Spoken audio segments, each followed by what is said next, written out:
కొన్ని జీవులు చూడడానికి చాలా అందంగా ఉంటాయి. చూడగానే మనసును ఆకట్టుకుంటాయి.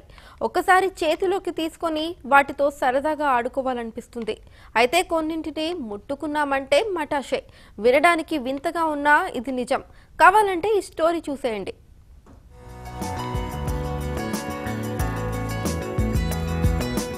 చేపే కదా అని ముట్టుకుంటే షాక్ కొట్టేస్తుంది. బాగుంది కదా అని అనుకునేలోపే విశ్వరూపం చూపిస్తుంది. చూడగానే ఆకట్టుకుంటుంది, భలేగా ఉందే అనిపిస్తుంది. కానీ టచ్ చేస్తే మటాషే. ఆ చేప పేరే ఎలక్ట్రికల్ ఈల్. ఇదే ఎలక్ట్రికల్ ఈల్. దీన్ని ముట్టుకుంటే గట్టి షాక్ తగులుతుంది.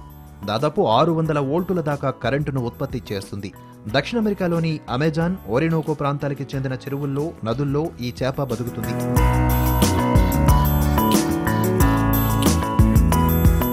ఈ ఎలక్ట్రికల్ ఈల్ కేవలం చేపలనే కాక కొన్ని ఉభయచరాలని, పక్షులని కూడా భక్షిస్తుంది. ఇవి శ్వాస మీద బతికే జంతువులు కనుక నీటిలోంచి బయటకు తరచూ వచ్చి గాలి పీల్చుకోవాల్సి వస్తుంది. వీటి కంటి చూపు మందంగా ఉంటుంది.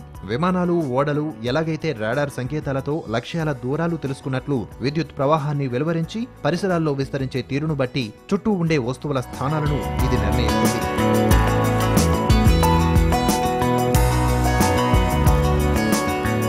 సగటు ఎలక్ట్రికల్ ఈల్ పొడవు 8 అడుగుల దాకా ఉంటుంది. బరువు 20 కిలోల వరకు ఉండొచ్చు. సగటు ఆయుర్దాయం 15 ఏళ్లు. పొడవుగా పాములాంటి శరీరంతో ఉంటుంది. నిలువెల్లా గోధుమ రంగు మచ్చలు కనిపిస్తాయి.